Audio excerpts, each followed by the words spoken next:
Acara ini dipersembahkan oleh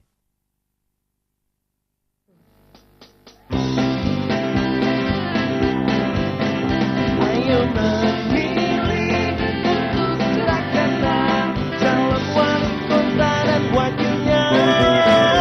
Ayo memilih untuk Surakarta, ayo gunakanlah hak pilihmu.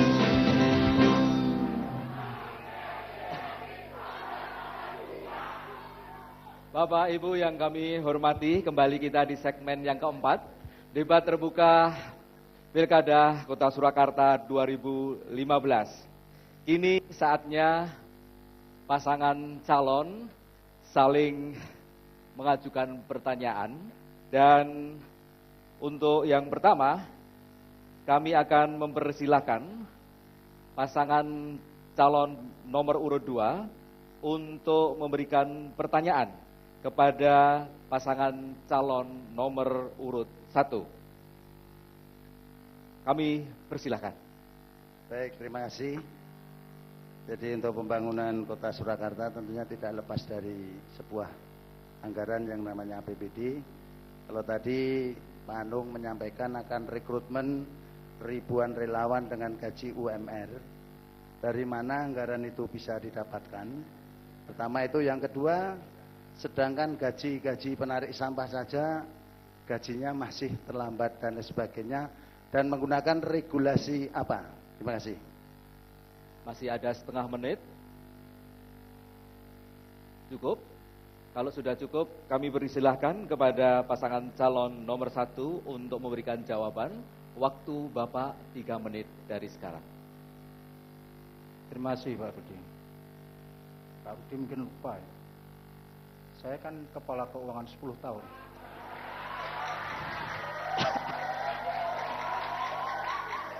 Saya tahu persis apa yang ada di kantong pemerintah kota ini.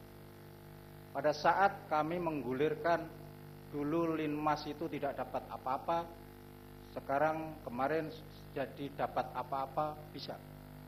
Dan sekarang kader-kader yang ada di masyarakat yang sekarang ini tidak dapat apa-apa, nanti akan dapat apa-apa dengan tugas pokok dan fungsi yang jelas. Gampang. Yang satu, kita nggak usah capek-capek, setiap tahun sisa lebih aja sampai 150 miliar.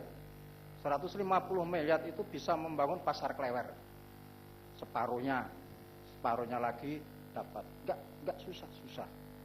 Untuk PKMS saja 30 miliar juga lewat. Semua lewat. Pada tahun 2001, pada saat kita membangun Balai Kota Surakarta dengan anggaran 35 miliar pada saat itu, dengan total anggaran hanya 600 miliar, kita juga bisa. Jadi menurut saya ini bukan sesuatu yang hanya diangan-angan, tetapi bisa diimplementasikan. Hanya sekarang tinggal mau apa tidak. Regulasinya apa? Sama yang kita lakukan pada saat kita membayar penarik sampah maupun Linmas, tidak susah. Itu regulasinya sama, tidak jauh berbeda. Matur nuwun. Waktu Bapak masih sekitar 1 menit. Apakah ada tambahan jawaban? Kami persilahkan. Cukup. Cukup? Kita beri tepuk tangan dulu untuk jawaban dari pasangan calon nomor 1. Mohon sabar para pendukung.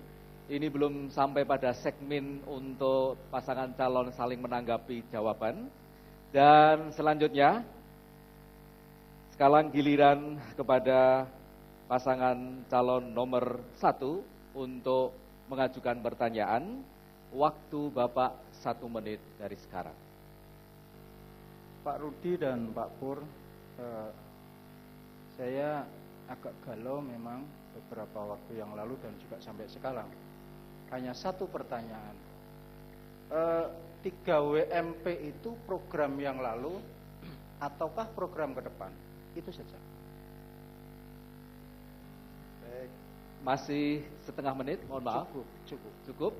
Kami persilahkan untuk pasangan calon nomor urut 2 untuk menjawab. Waktu Bapak 3 menit dari sekarang. Terima kasih Pak Anung.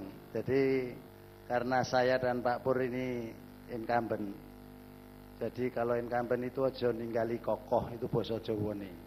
Artinya program yang kemarin itu sudah kita canangkan dan dikembangkan dengan zonasi kesehatan.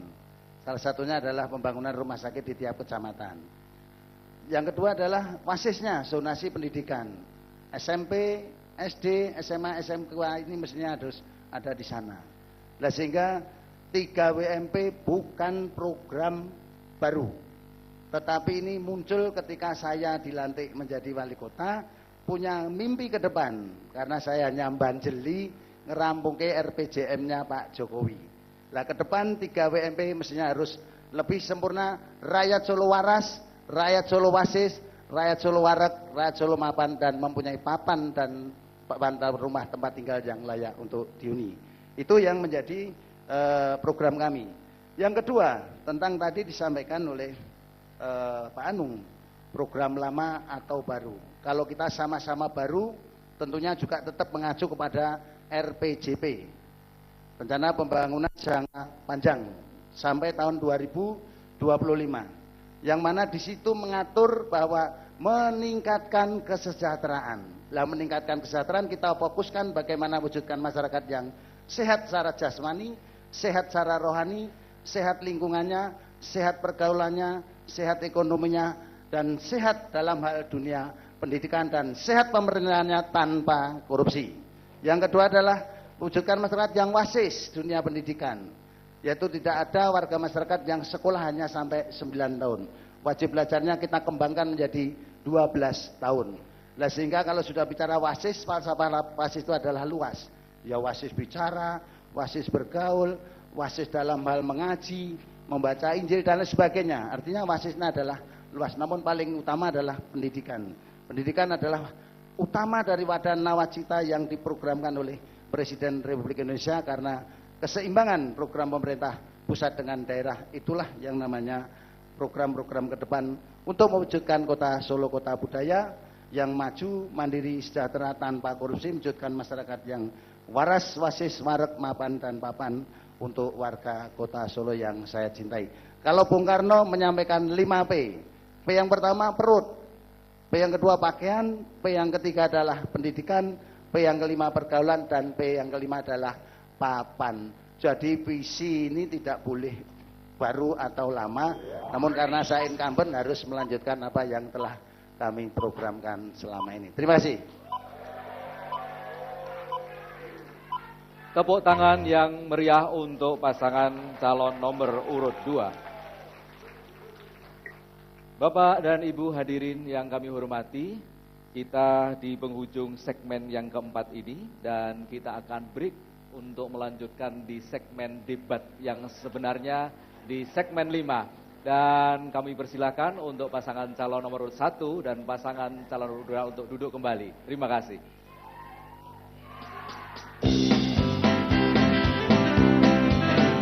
Ayo memilih untuk Surakarta, calon wali kota dan wakilnya. Ayo memilih untuk Surakarta, ayo gunakanlah hak pilihmu.